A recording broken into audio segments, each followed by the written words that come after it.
Hello everyone, this is part 46 of What If Naruto Had a Hug That Changed Everything, and I hope you guys enjoy this video and to like, to subscribe, to share, and check out the playlist, to see more comment down below. Now let's start the intro. They call me a god. They call me a god. They call me a god. Join my membership, the perks are great. It's in the description. Be sure to like and subscribe, it gives me more motivation. It all happened so fast. The scent of blood and destruction lay across the open war zone that was once a beautiful field of Hai no Kuni. Nearly all of the vegetation was charred and destroyed, along with various parts of the terrain. What was once a raging battlefield was now a rest zone. Through slow and steady progression of the battle, everything SD. But for one side of the oppression, the reward was well worth the S. Go back to hell. The curse rumbled throughout sky, and along with it came the sound of one clean S. Choking and gagging vibrated into the air. A bloody and crazed Tsunade stood before a kneeling Kuro, with his sword in her hands. The red-haired demon held both of his hands to his T, as it was SD completely open, spilling his liquid contents all over himself and the ground. Though she was no longer afraid of blood thanks to her gruesome experience, she couldn't help but tremble and quake at what she had just done. Her heavy breathing became shaky and loud. The choking Kuro's eyes were widened beyond belief. He could hardly grasp the fact that the very life that he held onto for so long was actually slipping away from him. He could feel his tainted blood soak his hands as his entire being burned with both agony and numbness. He glared hatefully at the woman responsible for this travesty and inwardly cursed her existence, along with the other fighters around him. Scattered about that area were the other two Sannin, along with Kabuto, Shizune, and a half-S Naruto, taking in the mind-blowing sight before them. Beaten and riddled with bloody wounds of their own, they all watched the historic event unfold. Suen stared down at her enemy with nothing but malice and an overpowering desire for his death. Though it was amazing and nearly unfathomable, Suen knew that Kuro wasn't long for this world anymore. The seemingly unstoppable monster that was responsible for the deaths and suffering of countless innocent people was at last paying for his crimes against humanity. She quelled her trembling as much as she could as her mouse gaze became accepting but as hateful as ever. The fatally injured Kuro narrowed his red eyes as his breathing began to weaken and his surrounds seemed to blur. Karatsune Kuro, for the heinous crimes you have committed against Tsunagakure no Sato, Kirigakure no Sato, Kumogakure no Sato, Tsushigakure no Sato, Konohagakure no Sato and the rest of this entire planet. I, the god I'm Hokage, sentence you to death, the blonde Sannin declared. Kuro's eyes widened tremendously at that last part. I knew it. I've been searching this whole time, and I knew it. Kuro's mind rumbled as he glared at Tsunade. It was you, all along.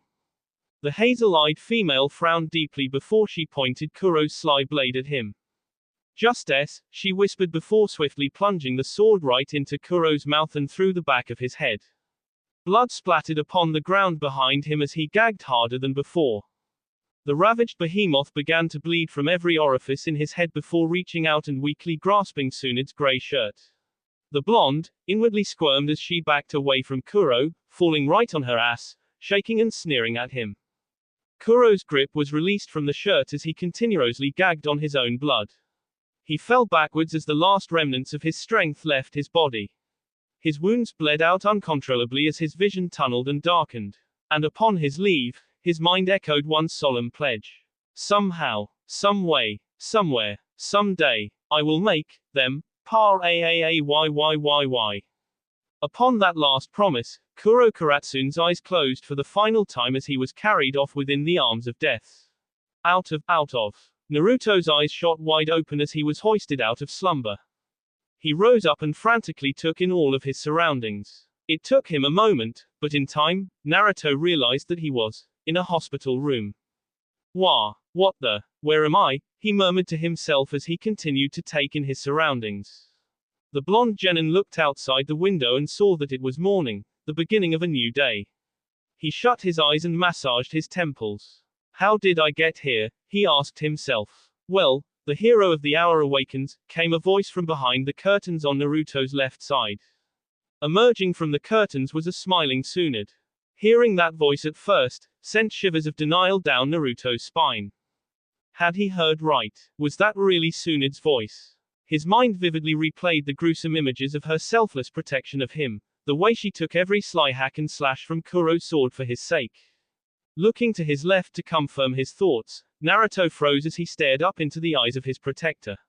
She was indeed alive and well. Naruto's eyes began to glisten as he took in her appearance, feeling his joy swell up inside him. Of course, he was still way too proud to do something so stupid as to throw himself at her in blind happiness.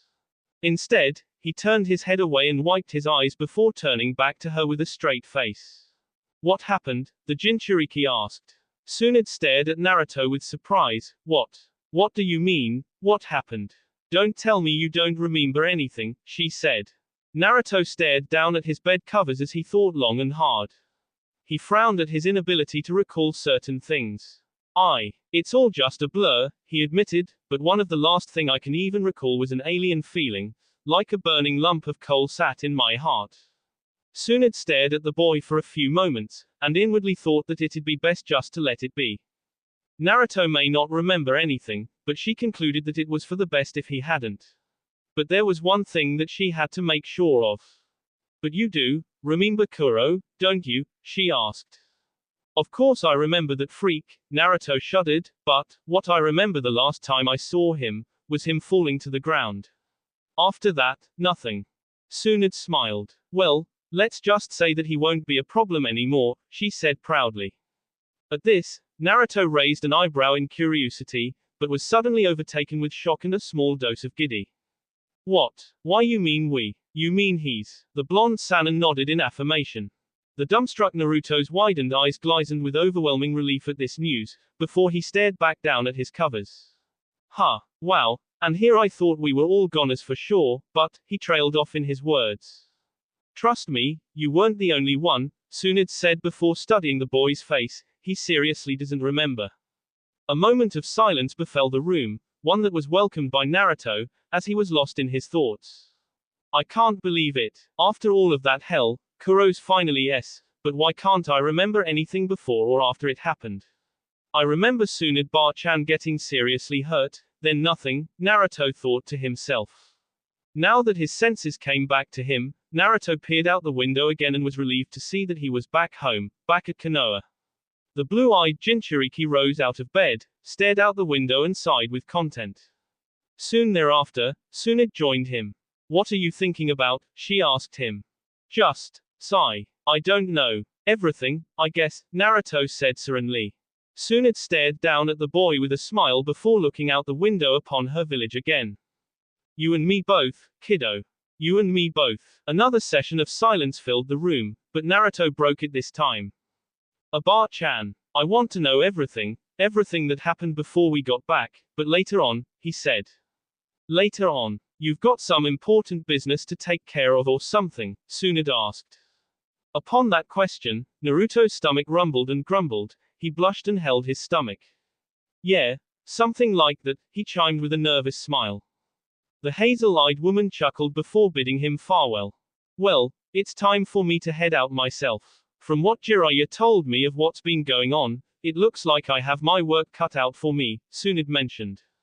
Remembering Kakashi's condition at that moment, Naruto nodded and placed full trust in her ability to fix his sensei right up.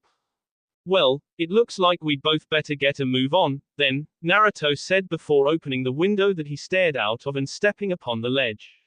Hey Naruto, Tsunade called out before her fellow blonde actually left, thank you, for everything. Naruto cracked a foxy grin and nodded before vaulting out of the hospital. Staring after him, Tsunade was utterly relieved that everything turned out the way they did. With the tasks as the new village leader at hand, the blonde Sanin sighed and walked out of the room. Naruto's apartment. The blonde demon container slipped into his apartment and immediately went to his bathroom. He leaned his back against the door and sighed heavily. What a dreadful experience, he whispered to himself before stepping up to the bathroom mirror, no one deserves that kind of power. Naruto removed his shirt and checked himself out for any permanent damage that might have been acquired through his death-defying struggle, and was surprised to actually see a few bruises that Kyuubi was unable to fully heal. Suddenly remembering the time that he lost contact with his inner tenant, Naruto frowned before digging deep into his mind. Kyuubi. Kyubi, can you hear me? Quote. Kit. There you are. Do you have any idea how long I've been trying to? Kit. Listen to me, you're in grave danger. What the? Are you alright, Furface? You seem a little drained. Heed my warning, Kit. The choices you make from here on out are critical. With that final and mysterious word, Kyubi's voice was silenced, despite Naruto's constant attempts to contact him again. Scratching his head in sheer and utter confusion, the spiky-haired boy shrugged it off with as little care as he could, but he was inwardly conflicted about leaving the matter alone since his mind was stuck on Kyubi's last words. Deciding that his mind would be able to clear with a nice hot shower, Naruto stepped down his hospital garments and turned the water on. After a nice 10-minute shower, Naruto allowed the frustration of his inability to figure out Kyubi's words to pass as he decided to focus on more important matters, like Sakura and Ino. Yeah, that's right. I still need to talk to Ino-chan about last time. I can't believe I yelled at her like that, he said to himself as he towel-dried his shaggy hair. Naruto emerged out of his steamy bathroom before going into his room and picking out his clothes for the day. Donning his recently favored black attire, Naruto flopped himself on his bed. I still don't know what to say to her though, he thought out loud. Now that's admirable. You go through a fight spattered in blood and you can't even say you're sorry to one of your friends. Conflict raged within Naruto about that particular situation. He really let Ino have it when she made a move on him. He admitted that his anger got the better of him that night, and as such, he was even more conflicted about how he would approach her after how he snapped out at her. He felt so rotten about it. Well, guess there's no use in beating myself up, Naruto abruptly concluded before lifting himself off of the bed. It's time to do something about it. Upon that little declaration, however, Naruto's stomach rumbled again. He groaned and told his stomach to shut the F up as he walked to his kitchen. He cursed his horrible fortune when he saw that his cabinets were totally empty. I'll have to remember to restock on ramen, he grumbled to himself. A huge smile then cracked on his face. Well, time to go to Ichiraku, he chimed before running right out his door. I'll pay Yoshuna-san a visit before I find Sakura-chan and Ino-chan. Streets of Konoha. The morning brought on quite a bit of life that day. The streets were quickly filled with its usual crowds of people. Among the crowds of people were Sakura and Ino, walking along the streets. So, what do you think really happened when Sasuke-kun shattered that weird-looking stone thingy on the ground? Sakura asked. PSH. How should I know? But whatever it did, Nekoshi and Kitsune certainly weren't happy about it, Ino replied. I think one of them was actually tearing. It doesn't make any sense. Why would they hold a stone object in such high regards? Did you see how they begged and gravelled for Sasuke-kun not to drop it? Sakura questioned with a finger to her chin. They looked really spooked. Yeah, that was confusing enough. But it's what that old guy did that really got me confused, Ino said. Oh right, that weird jutsu with an identical object he pulled out of his little brown sack. I wonder what that was all about. Sakura looked towards Ino's direction and saw that she looked sad about something. Ino-chan, are you okay? The bleached blonde Kunoichi's expression didn't change as she went right out with what was bugging her. I'm not so sure we should be going through with this, Sakura-chan. The pink-haired female stared at her companion with confusion, but upon further speculation, she had a clue of what she meant. I've had my doubts about it too. I'm not 100% sure on how he'll react to it all, but chances are, he'll. It's not that, Sakura-chan, Ino interjected with a grim demeanor. I sorta pissed him off the last time I saw him when I tried to make my move. I don't know what'll happen if we just showed up in front of him and say that we've decided to share him. I mean, what do you suppose he'd think about that? Sakura became silent at hearing that. In truth, she hadn't really thought the scenario that thoroughly, and she had little more than a week to do so. Though she felt a little stupid for that, she was also feeling hopeful. She took Ino's hand and held it tight. It'll all work out. You'll see, she reassured. Ino stared at her pink-haired friend incredulously before smiling at her. Maybe you're right, Ino joyously accepted. Their conversation was cut short as they arrived at Ichiraku Ramen. Stopping before the noodle stand, both females traded glances and smiles to each other before deciding to unwind with some nice hot ramen. As they sat down, however, they were met with quite the unusual greeting. "Aha, there they are," an excited Ayami chimed with a very friendly demeanor. Tsuki Simple chortled with jolly delight when he saw them both. "So what'll it be for Naruto's favorite ladies today?" the store owner asked. Blushed crossed both Ino and Sakura's faces upon hearing such a thing, but they smiled and giggled to each other. "Just the usual," they said in unison. It was amazing to them both that they could finally say something like that at Ichiraku. Acknowledging the order, Tsuki and Ayami got to work, leaving their costumers to their thoughts. Favorite ladies, huh? Ino thought as her blush remained strong. Maybe Sakura-chan was right after all. After a short and silent wait, Ino and Sakura delightedly dug into their meal, with Naruto in mind. "Say, do either of you two know if Naruto came back at all?" Sakura asked between mouthfuls of her ramen. "We miss him." "You didn't know. He's already back from his TS," Tsuki informed. At hearing this, both kunoiki nearly spit their ramen all over the counter. "What?" Ino coughed out loud. "He's back. I can't believe it. He's okay," Sakura inwardly exclaimed. "Yeah, he's been back for a while now. He even stopped by not too long ago," Ayami concurred. "Which way did he go?" they shouted in unison. Both stand owners flinched back because of the sudden outburst but immediately pointed toward the direction Naruto went. Upon this info, Ino and Sakura scarfed down their bowls at Naruto-worthy speeds, slurped down the broth and bolted away into the distance. Yoshana's weapon shop. A severely bored Yoshana sat behind her clerk counter with a dreadfully dull expression on her face. She tried countless methods of self-entertainment as she awaited business in her store to pick up. Of course, none of them worked, as she was still bored out of her skull. Safe to say that she was pretty much sole. Little did she know, her day was about to get a lot more interesting. The door to the shop opened for what was only about the third time that morning. Not wanting her boredom to affect how she treated her costumers, Yoshana changed her attitude as best she could and threw on her welcoming smile. "Welcome," she chimed. The blue-haired store owner peered into the figure that entered the building and her eyes widened. "Naruto-kun," she gasped with delight, "you're back." "Oi, Yoshana-san. Miss me?" the happy blonde boy said with his trademark smile. Out of sheer and affectionate impulse, Yoshana leaped over the counter and ran toward Naruto before locking him in a powerful and almost crushing embrace. With his shoulder pretty much squeezed into his Naruto gargled and grunted while trying to keep his smile. "Gru, good to see you too, Yoshana-san." Pulling back from Naruto, Yoshana gripped the boy's shoulders. "Oh Naruto-kun, I was starting to worry about you. I'm so glad you're home safely," the brown-eyed female said with glee. "You and me both, sister. So, did anything new happen while I was away?" Naruto asked. "Not as far as I can tell, no. But tell me, you were successful, right? Have you found her?"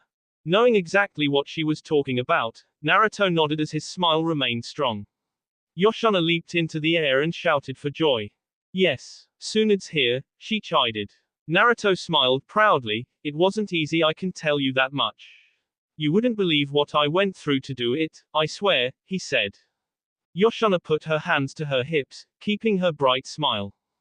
"Well, whatever the hell you did, I'm just glad that you're here in one piece.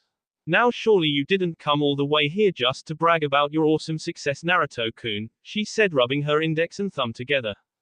Naruto breath caught in his tea before stifling a chuckle. "Greedy little bee," he thought playfully to himself before rolling his eyes to her.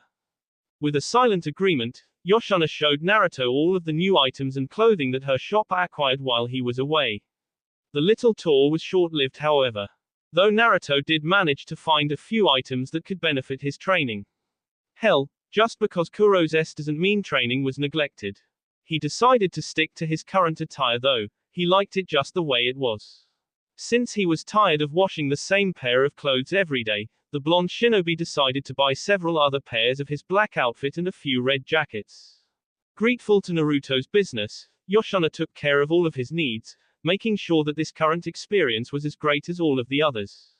"So, Yoshana-san, how has the jackass been lately? I'm surprised he hasn't tried to hunt me down when I came back," Naruto snidely remarked. "Ah, Naruto-kun. Yosune-san is not a jackass. He's just a little protective is all," the blue-haired female insisted. Yeah, to the point of being a total jackass, Naruto mumbled under his breath. What? Yoshana squinted her eyes upon the blonde smart aleck, but couldn't contain her laughter for long. Naruto's immense sense of hearing caught something within Yoshana's laughter, however. The treble of her very voice began to shake. Though it was pretty much unnoticeable to any normal human being, which Naruto wasn't, he caught it easily. Naruto's own laughter came to an abrupt halt as he street USD Yoshana's facial features. Yoshana's chortling slowly SD as Naruto stared at her, from genuine laughter to nervous chuckling. Again, Naruto heard that same tremble in her voice. Finally, Yoshana stopped laughing. What? Is there something on my face? She asked. Silent at first, Naruto simply continued to stare at his long-time friend, at least until she couldn't take it anymore. Naruto-kun, you're starting to freak me out. Why are you staring at M? Maybe you should take the rest of the day off. I don't know, maybe close the store down early today, Naruto cut in. Say what? I practically just opened. There'd be no point in closing now. Why would you even suggest such a thing? The blue-haired woman questioned incredulously. You're upset, Naruto responded without a hitch. Wah, don't be ridiculous. I'm perfectly fine, she insisted. The leering Naruto walked closer to her. No, I can feel it. Something's really bothering you, the blue-eyed boy astutely inspected. Sighing heavily, Yoshana knew that Naruto wouldn't give up in the slightest until she admitted something, so she threw him a bone. Well, if you must know, I've adopted a young girl not too long ago. She's a little shy, but I think she's actually starting to warm up to me. Though I can't help but wonder how she got here in the first place, Yoshana said. Naruto leered upon his lady friend for a moment longer, much to her discomfort. Yeah, but something else is bothering you. At this point, Yoshana began to sweat as she inwardly cursed Naruto's persistence. She was visibly shaking and Naruto was about to move in for the K and demand what was bothering her if she didn't comply.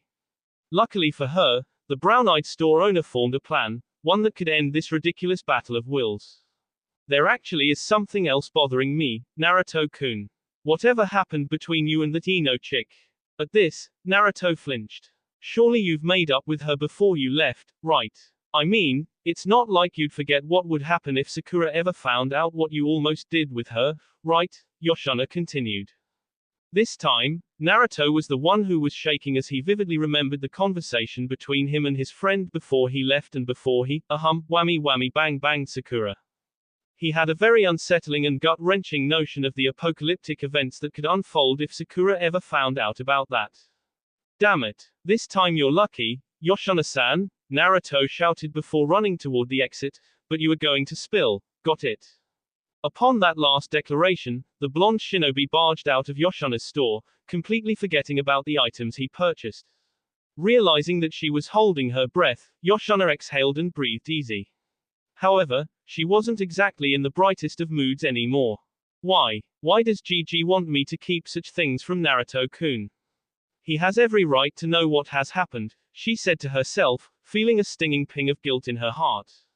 I'm sorry, Naruto-kun. Outskirts of Konoha. A lone figure carrying a large gray sack walked his way through the forested area. His destination was unknown, but he was certainly steadfast to arrive there. After a few minutes more of traveling, the figure stopped before a seemingly random column of trees. He stood perfectly still and waited. Not long afterwards, a SWORM of Anbu Black Ops surrounded the figure and trapped him in his place, kunai and various weapons ready for the slicing and the king. The man huffed in exasperation.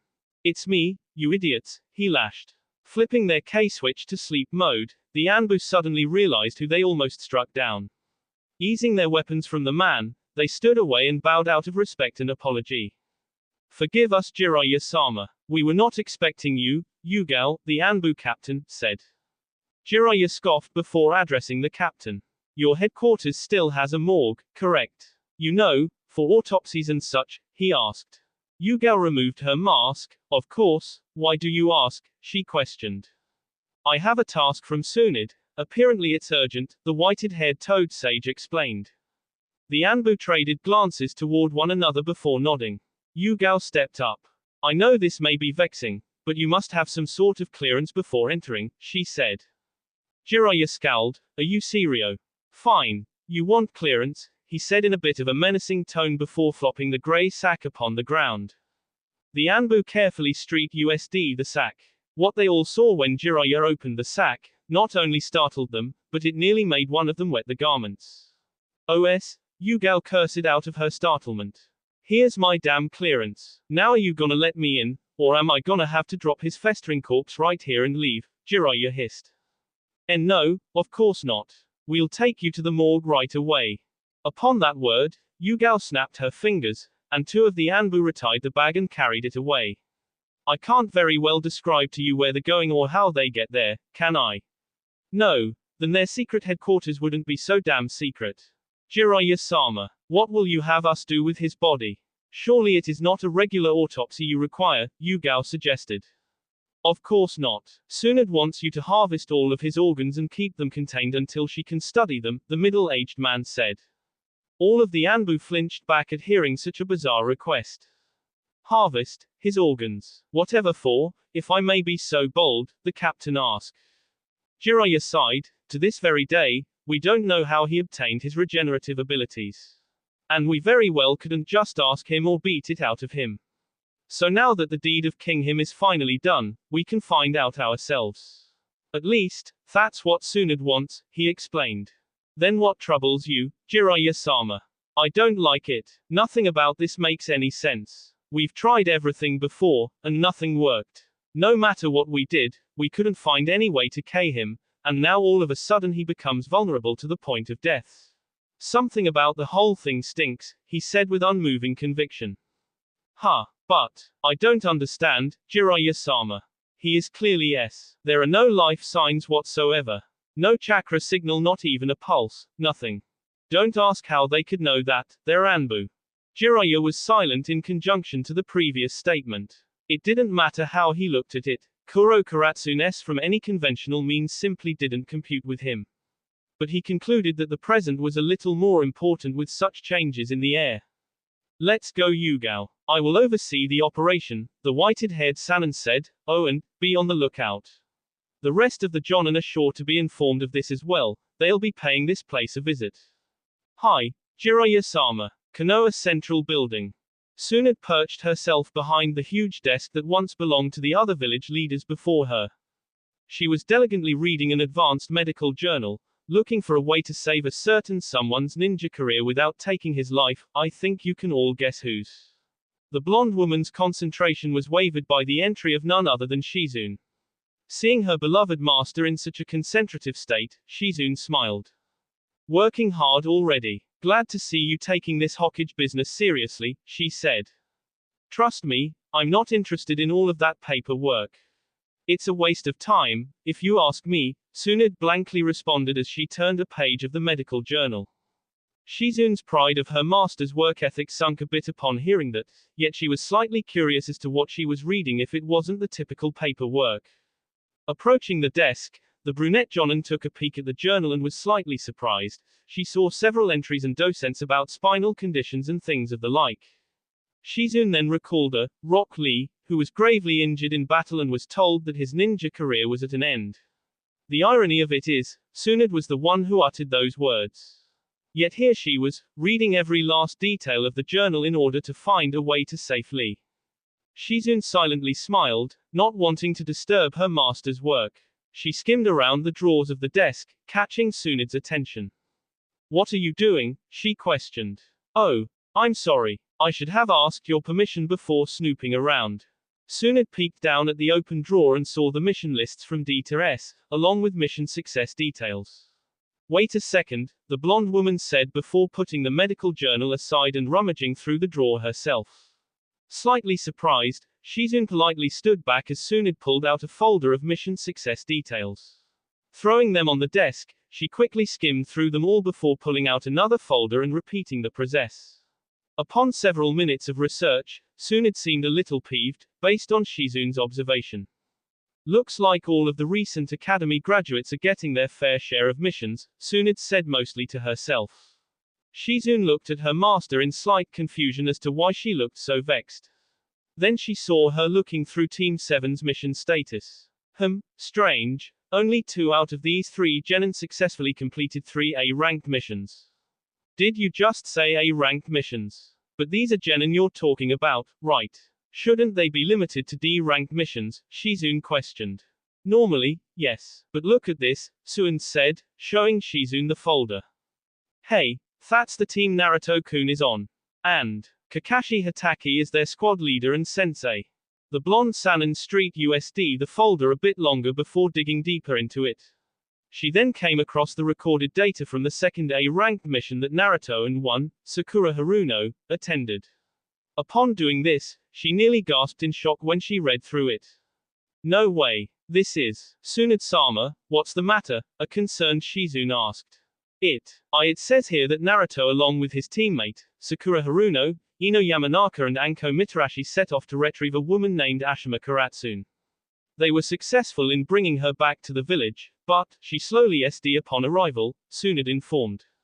Shizune didn't seem to understand why her master seemed so vexed about it, until the name, Karatsune, popped back into her head. Carrot. But what does this mean? I don't know, but Sarutobi-sensei was the only one who gave them all clearance to go in the first place. Why would he send them out there to bring Ashima to Konoha? Tsunade Street USD the data further, noticing that it took place only a few days before the Chunin exams. And why in the name of God would a Chunin exam finalist be selected for a mission, she murmured to herself. With that, Tsunade rose from her chair, vaulted over the desk and rushed back to the hospital, leaving a severely confused Shizune to wonder. Of course, that didn't excuse her from the mess that Tsunade left during her little research session. Sighing heavily, she got right to work.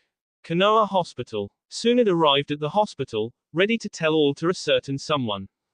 Amazingly, however, the very person she wanted to see emerged right out of the hospital door in his normal shinobi gear, all rested up and ready to go.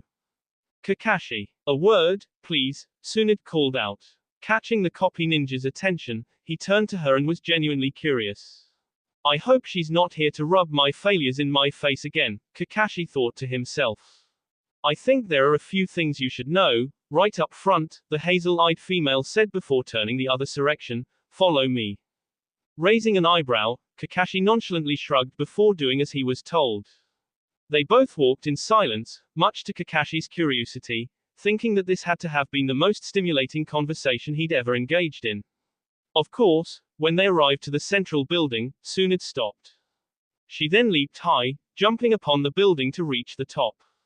Copying this, Kakashi followed the blonde to the top, where she leaned forward upon the edge's railing. With his guard up, the silver-haired Jonin approached his new leader and stood beside her. May I ask why we're here? Kakashi asked. Just needed to get away from public ears, Tsunade answered. She faced Kakashi's direction and stared him directly in the eye. You're Naruto's sensei, right? She asked. I am. Thought so. I don't suppose you know anything about an A-ranked mission that Naruto and your other student, Sakura, attended before the Chunin exams, do you? Kakashi shot her a rather perplexed look, giving her the impression that he had no idea what she was talking about. Then I'll cut to the chase. Your student, that Naruto, he's a lot more than he seems, Tsunade began. Kakashi was silent since he already knew that little factor. That A-ranked mission he attended was a retrieval mission for one, Ashima Karatsune. I'm sure you've heard of her, Tsunade implied. Wait, that's the mission Anko told me about before the Chunin exams, the copy ninja thought. You mean Naruto was a part of that mission, and Sakura too? That's right, they brought her back here but, well, I'm sure you know the rest. The more Kakashi thought about it, the more it didn't make sense, and it showed on his face, or lack thereof. What was Hokage-sama thinking? Naruto was a Chunin exam finalist. I've realized this myself. Of course, there's no way we can just ask him why he allowed it now, can we? Tsunade said. Kakashi exhaled a melancholy sigh. Yeah, right. Listen, Kakashi. It's no secret to me that all of the ninja within your ranks know about Kuro's mysterious revival. The silver-haired Jonin sneered slightly at that reminder. I trust that you've found a valid reason for that, Kakashi suggested. Tsunade cracked a sly smirk as she answered. Well, because of the lone fact that he's I'm afraid I won't have to, she said. I see. Well, Along with the others, I haven't quite figured out how to tell my students ABO. Could please run that by me again. HM. If it wasn't for Naruto, it would have turned out grim, but it's because of his desire to save his home and the people he loves. Did we retrieve the highest advantage in the tide of battle, she explained. WH what? Naruto, F fought Kuro. HN. More than once, Kakashi. You've got quite the little trooper on your hands, you know that, Tsunade proudly remarked. Speechless as he was, the one-eyed shinobi could hardly think of any words to say. The very idea that the most incapable, without traditional luck, of his students fought the destruction incarnate and lived was simply blowing his mind. In fact, he was still in slight denial. That will be all for this video. Be sure to like, subscribe, share, and comment down below for more videos. Goodbye.